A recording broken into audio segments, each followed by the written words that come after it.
the Minister is with us in spirit, so congratulations to everyone involved in bringing all of us here today. I think it is a fantastic thing to be part of. I am very proud to be invited to address you.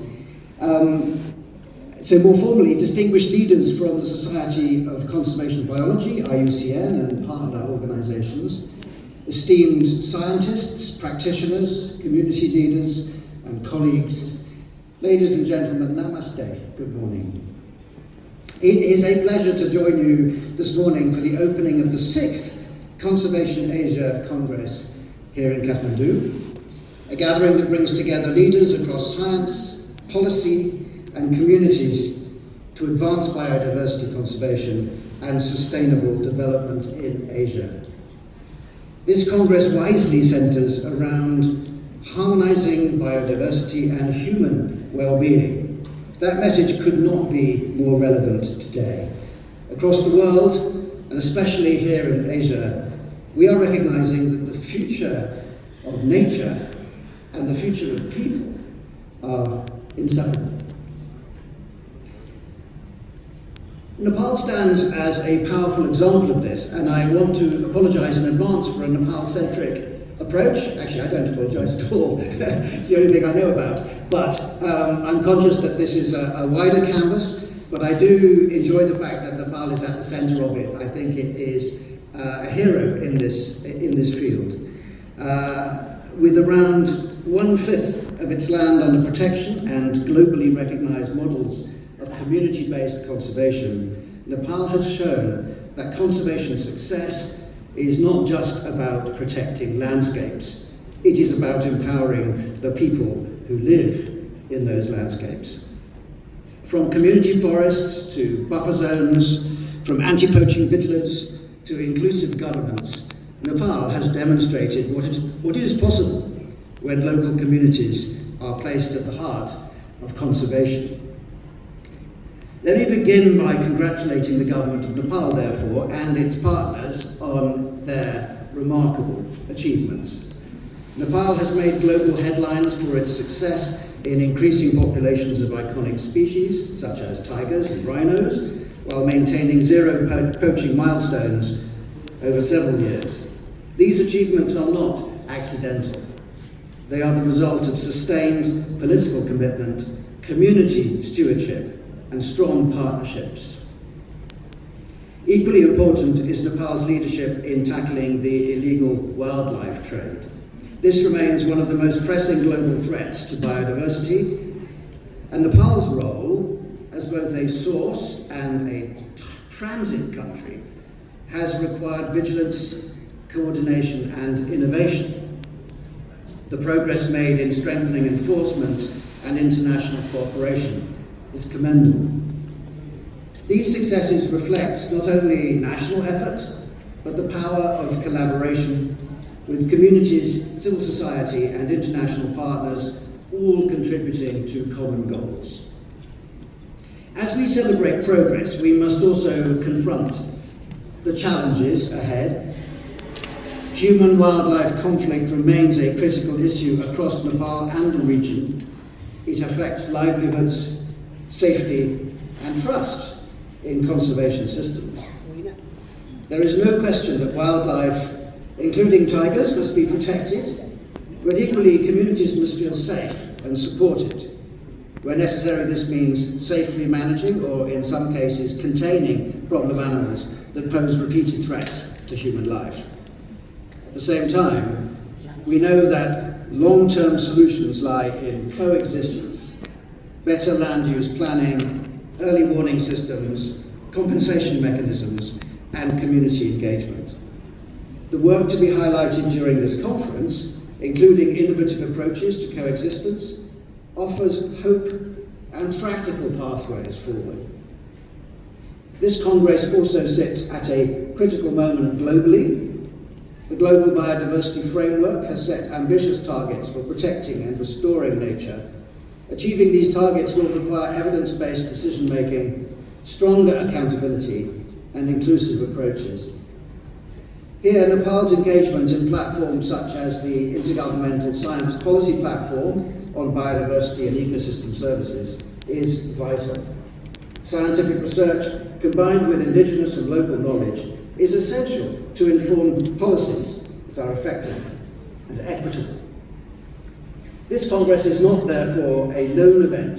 It is part of a global movement to align science, policy, and practice. Looking ahead, there are significant opportunities to build on Nepal's conservation successes, particularly through ecotourism and nature-based economies. Nepal is already a global destination, but the potential goes far beyond mountaineering. Sustainable community-based ecotourism can create jobs, generate revenue for conservation, and strengthen local ownership of natural resources. Importantly, Nepal also has positioned itself in the growing wellness tourism market, offering experiences rooted in nature, spirituality, and traditional knowledge. The Naturally Nepal brand captures this beautifully. It highlights Nepal not only as a place of natural beauty, but as a destination for renewal, healing, and connection with nature and with oneself. When done sustainably, tourism can be a powerful force for conservation, linking economic incentives directly to the protection of biodiversity. Another area of immense promise is Nepal's rich diversity of medicinal and aromatic plants, MAPS, M-A-P-S. These resources are deeply connected to traditional knowledge systems and have growing global demand. With the right frameworks, sustainable harvesting, value addition, and fair benefit sharing, MAPS can enhance rural livelihoods, support conservation, and contribute to the global wellness economy. This is a clear example of how biodiversity and economic development can go hand in hand. I would also encourage all of you to take the opportunity to watch the film Snow Leopard Sisters, which will be screened during this Congress. The story of local conservation leadership in Dolpo, particularly the work to reduce conflict between people and snow leopards, beautifully illustrates the very principles this Congress stands for. It reminds us that conservation is not an abstract concept. It is a lived experience. It is about people, resilience, and partnerships at the local level. I have to tell you, friends, I was bowled over by that film. It's a beautiful example of a film that set out to do one thing and then got overtaken by real life and ended up doing something even bigger.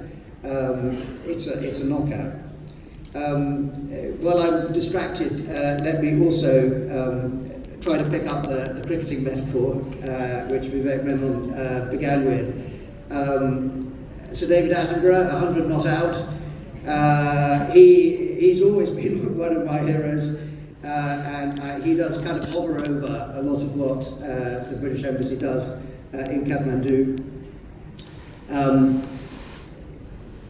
The United Kingdom is proud to stand alongside Nepal and all the other countries here today in its conservation journey. Through programs such as the Darwin Initiative and the Illegal Wildlife Trade Challenge Fund, we have supported projects that conserve biodiversity, strengthen community livelihoods, and combat wildlife crime. These programs reflect our shared priorities, protecting nature while delivering tangible benefits for people. But more broadly, the UK is committed to supporting nature-positive development, working with partners to mobilise finance, strengthen governance, and scale solutions that deliver lasting impact. So to conclude, ladies and gentlemen, this Congress represents a milestone and a reset. A milestone because it celebrates decades of progress, and that includes Nepal's global leadership in conservation. A reset because the challenges ahead demand even greater collaboration, innovation, and ambition. The United Kingdom remains firmly committed to supporting Nepal and the rest of our partners in delivering its conservation goals, aligning with the global biodiversity framework, informed by science and local knowledge, and grounded in community leadership. Together we can ensure that biodiversity thrives, that communities prosper, and that future generations inherit a healthier, more resilient planet. Thank you, and I wish you a productive and inspiring Congress.